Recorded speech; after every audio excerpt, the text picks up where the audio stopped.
Hello दोस्तों, आज मैं आपको भूगोल से 4 क्वेश्चन बताने जा रहा हूँ। कितना क्वेश्चन दोस्त? 4। वो भी 4 बहुत इंपॉर्टेंट है। 4 क्या है? अपने अपने जगह बहुत अच्छा सवाल है। पहला क्वेश्चन दोस्त, बिहार में वनों का अभाव का 2 कारण लिखना है। दूसरा क्वेश्चन है दोस्त, भारतीय कृषि के 5 प्रमुख विशेषता बताना है। और तीसरा क्वेश्चन है चिपको आंदोलन, जो बहुत वीवीआई है, जो बहुत क्या है? वीवीआई है। और लास्ट क्वेश्चन है कि परमाणु शक्ति किन किन खनिज से मिलता है ना दोस्त। चलते हैं पहला क्वेश्चन पर। पहला क्वेश्चन, बिहार में वनों का अभाव। ऐसे बिहार में वन क्यों धीरे धीरे खत्म होते जा रहा है ना, इसका कारण बताएंगे। तो लिखेंगे, बताएंगे कि बिहार में प्राचीन युग में वनों का विस्तार बहुत होता है। आज से कुछ समय ना बिहार में खाली वन ही वन था, माने विस्तार अधिक था। लेकिन बोलेंगे लेकिन समय के साथ साथ वनों का ह्रास होता गया, क्योंकि मानव जनसंख्या वृद्धि होने के साथ साथ वनों की कटाई शुरू हो गया और तथा कृषि कार्य भी अधिक मात्रा में होने लगा, जिससे बिहार में वनों का अभाव पड़ गया। समझ में आया? नहीं बुझाया? यानी प्राचीन युग में ना बिहार में बहुत वन था, लेकिन धीरे धीरे क्या हुआ? जनसंख्या बढ़ने के कारण क्या हुआ? जनसंख्या बढ़ने के कारण पेड़ कटाने लगा। यानी पेड़ कटेगा तब ना घर बनेगा, दुकान बनेगा, चाहे इंडस्ट्री बनेगी, है ना। इस तरह वनों कटाई शुरू हो गया और जनसंख्या बढ़ने के कारण लोग को खाने के लिए, है ना, वो अधिक मात्रा में क्या होने लगा? कृषि होने लगा। तो कृषि होगा तो वन कटेगा, वन कटेगा तब ना कृषि का विस्तार होगा।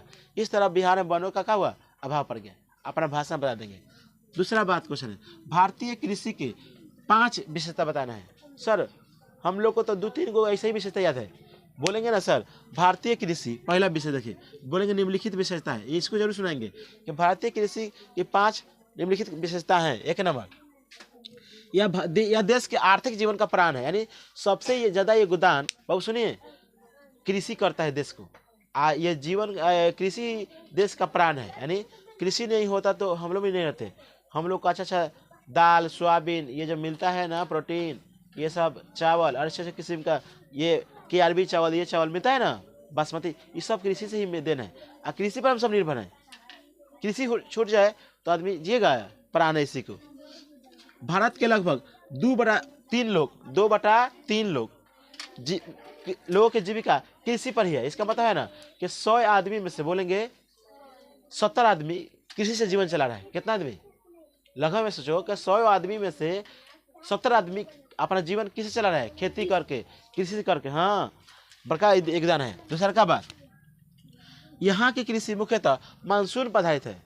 माने अधिकांश भारत की कृषि किस पर आधारित है? मानसून पर। यानी मानसून का मतलब होता है बारिश बरसेंगे तो हमारा खेत निमन से होगा, नहीं तो नहीं होगा। बस में अगर बारिश ना हो तो देश में माने ये हो जाता है, कृषि का खेती घट जाता है, पैदावार क्या होता है। अभी देखो बिहार में क्या हुआ है, बिहार में कृषि ये नहीं हुआ, बारिश नहीं हुआ, जिससे क्या हुआ? धान की कमी आ गया। धान में क्या हो गया? कमी आ गया।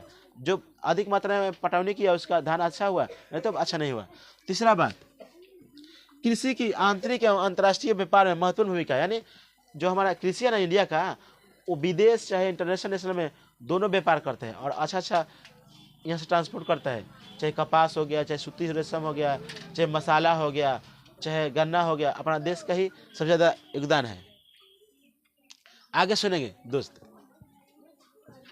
कृषि से कई कच्चे माल उद्योग को प्राप्त होते हैं।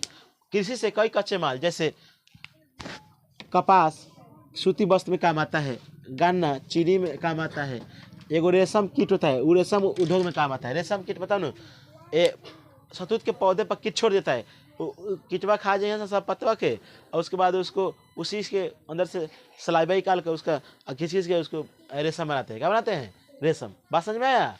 हाँ, और उसी से निकलता है आपका ये कपड़ा पहनते हैं सब तक। आगे सुनेंगे 5वां नंबर जो कहा था, राष्ट्रीय आय में इसका 24% हिस्सा है। किसका बाबू बताइए? कृषि का। कृषि का योगदान कितना परसेंट है? 24। मतलब ने समझ लिए कि अपना जो राष्ट्रीय आय इनकम है, देश का इनकम, राष्ट्र का इनकम है, उसमें 24% हिस्सा कृषि देता है। कौन देता है? कृषि देता है। मैंने समझिए 24% कम नहीं होता है, बहुत अधिक होता है। अगला क्वेश्चन है जो VVI क्वेश्चन जाएगा, चिपको आंदोलन। क्या जाएगा? चिपको आंदोलन। देखिए चिपको आंदोलन सुनिएगा। कहना कि चिपको आंदोलन की शुरुआत, बोलेंगे चिपको आंदोलन के शुरुआत 1970 में हुआ था। गढ़वाल जिला था, उत्तराखंड में पड़ता है। कहाँ पड़ता है? गढ़वाल जिले के उत्तराखंड में से हुआ था। यहाँ के लोगों ने जंगलों कटाई के विरुद्ध एक ये थी आंदोलन चलाया था। यहाँ के लोगों ने जंगलों के माने विरुद्ध का आंदोलन चलाया था, जो बाद में इसी के नाम हो गया चिपको आंदोलन। कहाँ पर गया इसका नाम? चिपको आंदोलन के नाम से जाना गया। ग्रामीण लोगों ने पेड़ों को कटने से बचाने के लिए उससे चिपक जाते थे। क्या करते थे? ग्रामीण लोग पेड़ों को बचाने के लिए, कटने से बचाने के लिए उसके साथ क्या करते थे? चिपक जाते थे कि हम काटने नहीं देंगे, जिससे उन लोग का पेड़ों का रक्षा कर पाए, पेड़ों का रक्षा कर पाए। देखो यहाँ से नाम लिखो, लिखा है लोगों को पेड़ों के काटने से बचाने के लिए उनके साथ चिपक जाते थे। इस आंदोलन का नेतृत्व सुंदरलाल बहुगुणा ने किया था। किसने? सुंदरलाल बहुगुणा ने किया था।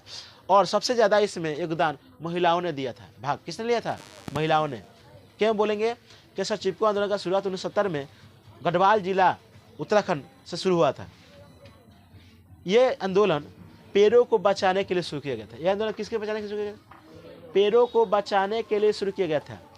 बताएंगे उसी में कि जंगलों को कटाई के रोकने के लिए वहाँ के लोग पेड़ के साथ चिपक जाते थे, जिससे पेड़ ना काट पाए, इस तरह वो लोग पेड़ की रक्षा किए और बाद में इसी का नाम पड़ गया चिपको आंदोलन। इसका नेतृत्व सुंदरलाल बहुगुणा ने किया था। ईश्वर का समझाना है अपना भाषा में। इसका नेतृत्व सुंदरलाल बहुगुणा ने किया था और इस आंदोलन में सबसे ज़्यादा संख्या में भाग महिलाओं ने लिया था। किसने लिया था? बुझा गया? अपना मतलब से अपना घुमा कर भी सुना सकते हैं। अगला क्वेश्चन, लास्ट क्वेश्चन, परमाणु शक्ति किन किन खनिज से प्राप्त है? सबको पता है, यूरेनियम, थोरियम, प्लूटोनियम। बोलेंगे uranium, thorium, plutonium, graphite, vanadium, antimony, ये सब इसी से बनता है परमाणु शक्ति। परमाणु ऊर्जा ग्रह मान शक्ति केंद्र है, तारापुर है, महाराष्ट्र में है, ककरापारा है, तमिलनाडु में है। इस तरह कई सारा परमाणु शक्ति केंद्र है। ठीक है, तो इस चीज़ को याद कर लेंगे आप लोग। और ये बहुत अच्छा क्वेश्चन है, आप इसको ध्यान से देख लेंगे। वीडियो को लाइक भी करेंगे दोस्त। धन्यवाद।